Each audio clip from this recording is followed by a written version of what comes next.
कि इलाका बचाओ संघर्ष जिहड़ा मोर्चा सी उन्होंने फैसला लिया सी। पहलां भी असीं कहा सी असीं इस गल दा विरोध करते आ रहे पिछले साल तो ते जिहड़ी 9 जून 2025 नूं जिहड़ा म्यूनसिपल कौंसल वल्लों मता पास किया गया सी कि रेसिप्रोकल टैक्स लाया जाए जदों तक हिमाचल के जिहड़े साडे ते एडमिनिस्ट्रेशन है टैक्स लाने तो मना मगी एंट्री टैक्स लगा रहा जद तक रोकदा नहीं है। पर हिमाचल सरकार ने साडी गल मन्नण दी बजाए सगों 70 रुपए तो 170 करता गड्डी दा। साडियां रिश्तेदारियां सांझियां है, असीं लोग इकट्ठे इत्थे आ, रिश्तेदारियां साडा इलाका सांझा है ते जिहड़ा कला पंजाबियां ते नहीं हिमाचल दे जिहड़ा इत्थे महतपुर दा बिजनेस है, संतोखगढ़ दा बिजनेस है, वो ते भी बड़ा वड्डा नुकसान हो रहा लोकल बंदियां दा। इस करके आपां हिमाचल सरकार दी इस गल ते निंदा करदे ते नाल ही पंजाब सरकार दे कि पंजाब सरकार ने 9 जून 2025 नूं जिहड़ा म्यूनसिपल कौंसल ने मता पास किया सी कि हिमाचल तो आउण वालीआं गड्डियां ते भी टैक्स लाया जाए, ਉਹ ਵੀ ਉਹਨਾਂ ਨੇ ਜਿਹੜਾ ਟੈਕਸ ਹੈ ਉਹ ਨਹੀਂ ਲਾਇਆ, ਸਾਡੇ ਮਤੇ ਨੂੰ ਪ੍ਰਵਾਨਗੀ ਨਹੀਂ। 24 ਨੂੰ ਜਿਹੜਾ ਸਭ ਤੋਂ ਪਹਿਲੀ ਇਹ ਮੁੱਦਾ ਜਿਹੜਾ ਚੁੱਕਿਆ ਗਿਆ ਸੀ ਉਹ ਨੰਗਲ ਵਿਕਾਸ ਮੋਰਚਾ ਵੱਲੋਂ ਸਾਡੀ ਅਗਵਾਈ ਦੇ ਵਿੱਚ ਚੁੱਕਿਆ ਗਿਆ ਸੀਗਾ। ਉਸ ਤੋਂ ਬਾਅਦ 28 ਦਸੰਬਰ 2024 ਨੂੰ ਜਿਹੜਾ ਧਰਨਾ ਹੈ ਉਹ ਸਭ ਤੋਂ ਪਹਿਲਾਂ ਵੀ ਨੰਗਲ ਵਿਕਾਸ ਮੋਰਚਾ ਵੱਲੋਂ ਮਾਰਿਆ ਗਿਆ ਸੀ।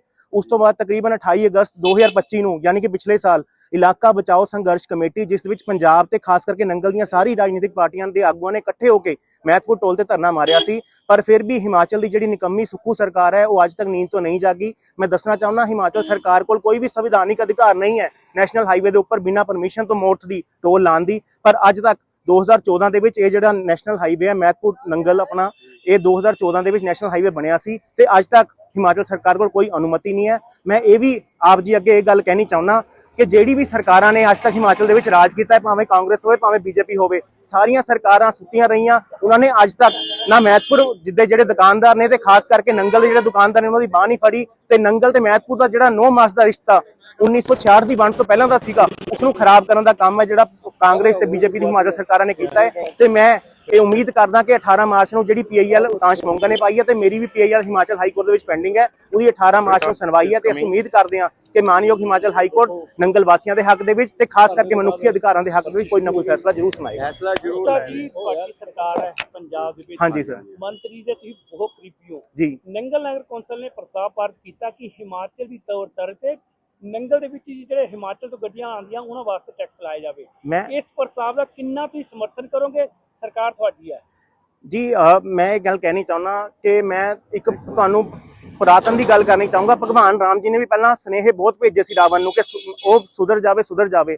उसी तरह पंजाब दे कोल आखिरी विकल्प तो हैगा ही है कि वो रेसिप्रोकल बराबरी दे टोल टैक्स ला देवे, वो तो आखिरी उम्मीद है। पर असीं अज भी ये चाहते हैं कि हिमाचल सरकार अगर नींद तो जाग जाए, क्योंकि हिमाचल वाले जिहड़े महतपुर के दुकानदार ने भी साडे भरा ने, नंगल तो वो इत्थे दुकान करन आंदे ने, कई इत्थे दुकानदार नंगल जाके दुकानां करदे ने। अगर हिमाचल सरकार ने यह टोल नहीं बंद किया तो पंजाब सरकार नूं मजबूरन ਇਹਦੇ ਬਰਾਬਰ ਜਿਹੜਾ ਟੋਲ ਹੈ ਲਾਣਾ ਪਵੇਗਾ। ਤੇ ਮੈਂ ਇਹ ਗੱਲ ਦਾ ਵੀ ਦਾਦ ਦੇਣੀ ਚਾਹਨਾ ਤੇ ਮੰਤਰੀ ਸਾਹਿਬ ਸਰਦਾਰ ਹਰਜੋਤ ਸਿੰਘ ਬੈਂਸੀ ਦਾ ਧੰਨਵਾਦ ਕਰਦਾ ਕਿ 2014 ਤੋਂ ਬਾਅਦ ਪਹਿਲੀ ਵਾਰ ਕਿਸੇ ਮੌਜੂਦਾ ਜਿਹੜੇ ਕੈਬਨਿਟ ਮੰਤਰੀ ਨੇ ਉਹਨਾਂ ਨੇ ਨੰਗਲ ਵਾਸੀਆਂ ਦੇ ਹੱਕ ਦੇ ਵਿੱਚ ਤੇ ਖਾਸ ਕਰਕੇ ਪੂਰੇ ਪੰਜਾਬ ਦੇ ਜਿਹੜੇ ਹਿਮਾਚਲ ਦੇ ਕੰਢੀ ਬਾਰਡਰ ਤੇ ਲੋਕ ਰਹਿੰਦੇ ਨੇ ਉਹਦੇ ਹੱਕ ਦੇ ਵਿੱਚ ਹਾਂ ਦਾ ਨਾਰਾ ਮਾਰਿਆ। ਬਿਲਕੁਲ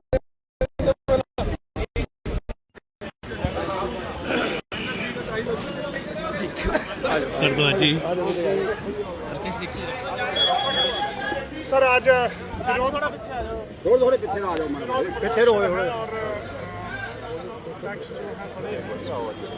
पूरे हिमाचल प्रदेश में जब से कांग्रेस पार्टी की सरकार आई है अलग अलग ढंग से लोगों को तंग करने के लिए नए नए नियम बनाए जाते हैं, नए नए टैक्स लगाए जाते हैं।